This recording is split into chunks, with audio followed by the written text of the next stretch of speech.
everyone, George Ramblin' Man here. Hope everybody's doing well. I'm taking advantage of another warm afternoon in February. Today's a late Monday afternoon, a little bit of traffic out, but I got home and I walked in the house and told my wife, 64 degrees in February, I'm going out on the bike. So I'm glad to be able to do it.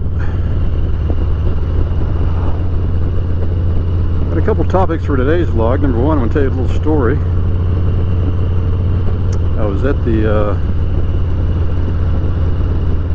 Harley-Davidson dealer in Roswell, Georgia, where I bought this motorcycle last weekend. I bought a sissy bar, luggage rack, and I'm going to get a bag to put on the back for when I go on trips. That little tail bag that I had, I think I mentioned this in my last vlog, it's not very big, didn't hold a lot.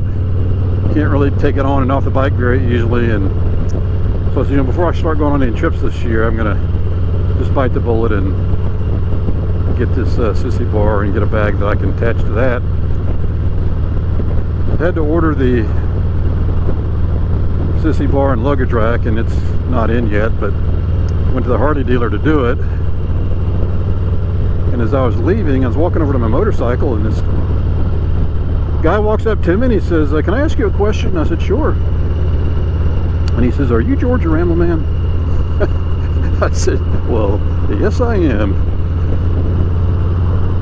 And he was, his name was Tim, and he lives in Cumming, same town that I do, and he said he's been following my videos for a few years, and he actually used to have a, or he still has a YouTube channel, doesn't post a lot on it, but his name used to be, I think he's changed it, but the name of the channel used to be RKS Georgia, and the RKS was short for kind of an acronym for Road King Special. He had a beautiful Road King Special that he rode, and it was a gorgeous bike, and so we chatted for a few minutes, and it's nice to meet somebody that you know, you actually connect through YouTube. So that was kind of interesting. That's the first time I've been in anywhere and anybody's ever come up to me and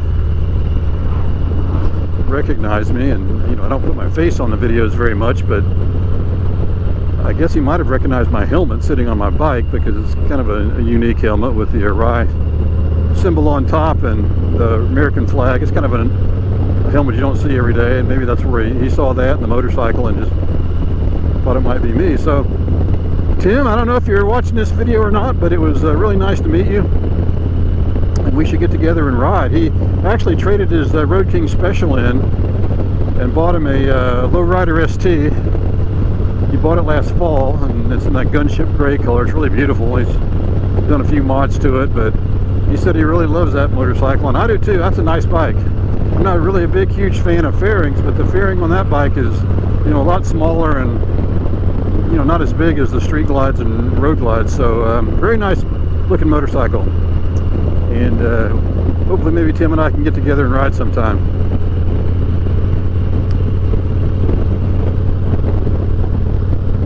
Second thing was I went out to start the motorcycle the other day, and it wouldn't start, and battery was dead. Not completely dead, but I keep it on a tender and in my garage. I don't know what's going on. It was a super cold morning, and I plugged it back into the tender, let it sit for a while, and I kind of unplugged it and plugged it back in, and eventually I got it cranked and I rode it around, and you know, the battery charged and it started up today, but I could feel it's a little bit weak starting. And this is a 2020 model, and I bought it at the end of the 2020 model year, so I'm guessing this battery is probably 2.5, 3 years old.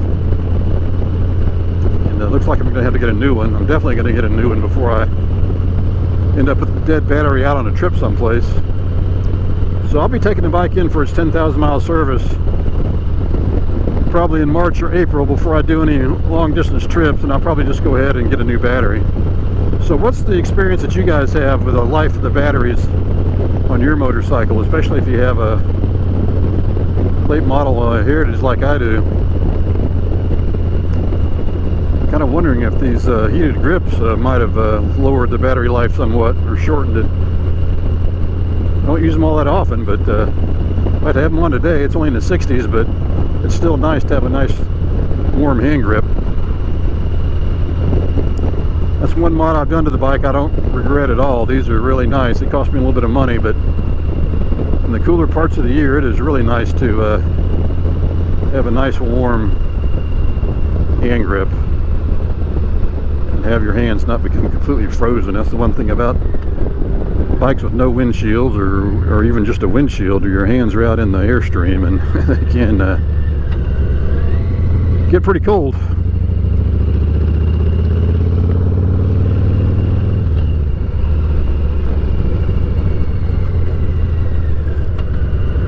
So I roll through Tate, Georgia. There's the old railroad station in the middle of Georgia's marble country.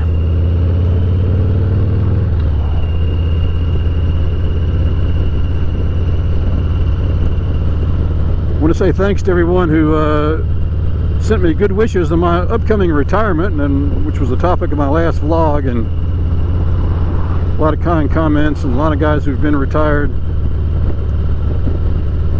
said I'm gonna not regret it, and not one single comment did I get from somebody that said, oh, I retired and I regret it, I went back to work. So I feel good about the decision. It's gonna be a big change, but I'm looking forward to it. Got about 10 more months of work though, so I got to kind of focus for the next 10 months and not be in a, enter retirement mode too quickly.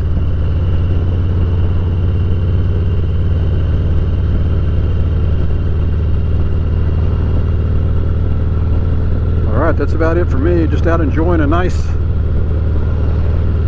Monday afternoon ride. Man, the weather is so nice today. It's sunny. And I love this road right here, especially coming down this hill. You'll see I'll come around this curve, and there's an old barn on the left. I don't know how well the GoPro catches it, but you can see the Blue Ridge Mountains in the foreground. Really just beautiful.